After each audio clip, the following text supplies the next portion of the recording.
SOLIDWORKS has an advanced component selection feature. This feature is only available in assembly mode and has quite many benefits.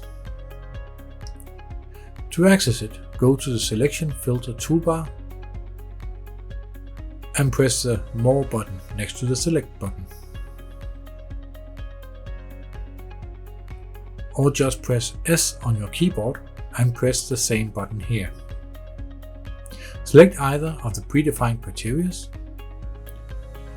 or go to the Advanced Select and define your own selection search criteria, which can be saved and used later from your standard toolbar